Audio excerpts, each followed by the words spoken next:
Impedir el acceso de ayuda humanitaria para la población civil puede suponer un crimen según el derecho internacional.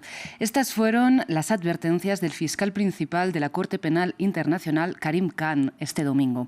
Para el análisis nos acompaña Javier Ruiz, él es cónsul de la defensa de la misma Corte Penal Internacional. Javier, buenas noches y muchísimas gracias por estar con nosotros aquí en France 24. Le pido que empecemos por lo que ha dicho hoy el fiscal Khan. Legalmente, ayúdenos a entender por qué podría ser un crimen de guerra no dejar entrar ayuda humanitaria en la Franja de Gaza. ¿Qué tal? Buenas noches. Un gusto poder saludarlos.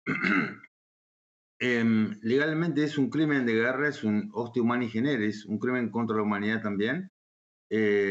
No dejar entrar un convoy de ayuda humanitaria y atentar contra la acción humanitaria es un crimen de guerra. Está estatuido así en el artículo 8 del Estatuto de Roma de la Corte Penal Internacional, en su inciso segundo, cuando también menciona expresamente cualquier violación a los convenios de Ginebra, ¿no?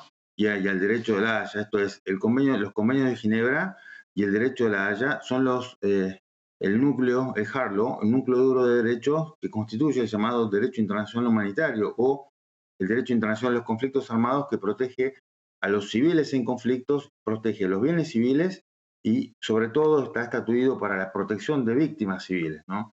En este sentido, los convenios de Ginebra están protegiendo a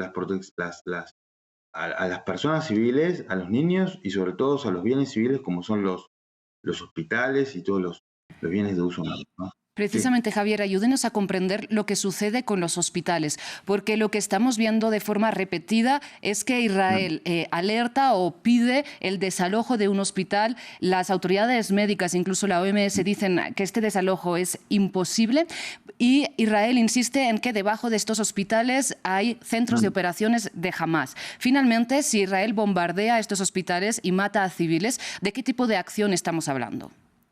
Es un crimen de guerra en los términos del artículo 8 del Estatuto de Roma de la Corte Penal Internacional.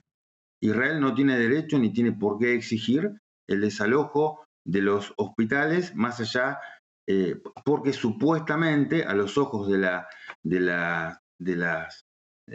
las autoridades militares israelíes que están llevando la operación bélica, se puedan escudar terroristas a ver, en este caso serían miembros de la facción terrorista de Hamás o se puedan escudar cualquier potencia o cualquier facción beligerante sería, ¿no? En este sentido, lo que hay que hacer es, creo que lo mencionó Karim Khan en la conferencia de prensa que le dio a la cadena Al Arabiya hace 2 horas, y en este sentido lo que hay que destacar es que él expresamente menciona la actividad de la OCA, lo que sería la Oficina de Acción Humanitaria de Naciones Unidas. Son los encargados de identificar y de ir verificando que los hospitales o las autoridades o los lugares sanitarios o médicos que están protegidos y amparados por el derecho internacional humanitario no puedan ser atacados o mejor dicho, estén en cierto resguardo, ¿no? Y en su opinión, por lo tanto, la ofensiva que está emprendiendo el ejército israelí contra la Franja de Gaza responde al derecho de Israel a defenderse de los ataques de Hamás del 7 de octubre. Mire, en principio, como todo Estado soberano, le asiste el derecho a la legítima defensa en un conflicto armado. Eso está estatuido, tiene una base legítima en la Carta de Naciones Unidas. Más allá de todo lo que se dice acerca del principio de proporcionalidad y todo eso, hay una situación acá. Se ha estado bloqueando a Gaza de ayuda humanitaria y el corredor humanitario, el mismo desde el cual Karim Khan esta tarde había hablado, que él estaba en el lado egipcio de Rafah, él necesita la cooperación y la asistencia de Israel, que no es parte del Estatuto de Roma de la Corte Penal Internacional, y ello lo pone en cierta posición de débil a la diplomacia de las autoridades israelíes. Por mi actividad me voy a eximir de efectuar consideraciones políticas acerca de la actividad interna o actividades políticas del Estado soberano de Israel. Pero diplomáticamente viene 2 escalones un poquito atrás respecto de las autoridades nacionales palestinas. Primero hay que la Corte Penal Internacional va a investigar este tema, lo mencionó Karim Khan, lo ratificó esta tarde, la investigación abierta desde el año 2021 por supuestos ataques israelíes en la franja, en Gaza, en la Cisjordania también. Sí. En segundo término, mencioné la competencia de la Corte en Palestina y bueno, esa es la verdadera razón por la cual necesita la cooperación del Estado de Israel. Exacto.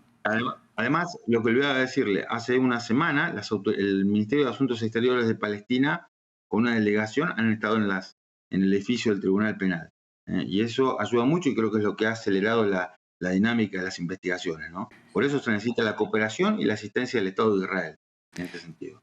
Javier, antes de terminar, tengo una pregunta más, y es que en las manifestaciones en apoyo a la población palestina, también en redes sociales, vemos una consigna que se repite, y es la de no es una guerra, es un genocidio. ¿Qué opina usted? Yo opino que lo que usted me está mencionando es algo que vengo efectuando y lo voy a hacer bajo una consideración estrictamente personal.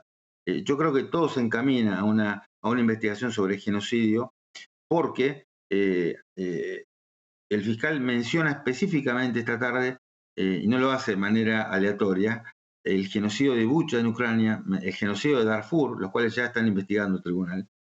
Y además se están dando ciertos elementos, ¿no? Ciertos elementos, cierta evidencia en el cual encuadra dentro de lo que es el genocidio, hay una matanza deliberada, un grupo étnico, y se están dando ciertos elementos que yo creo que a la luz de lo que tiene dicho la Corte Internacional de Justicia, que ahí es el lugar donde yo recomendaría también que tanto Palestina como Israel puedan acudir, porque los dos estados son partes. En el caso de la Corte Penal Internacional, solamente Palestina es parte, pero como son delitos de ejecución continuada, se comienzan a efectuar en un estado y se perpetran en el otro. Así que yo creo que la Corte Internacional de Justicia puede también, ya que el genocidio se ha juzgado en el caso de Bosnia contra Serbia, ¿no? Javier Ruiz, pues muchísimas gracias por habernos ayudado a comprender el marco del derecho internacional en el que se juega esta guerra. Buenas noches. Buenas noches a ustedes. Muchas gracias.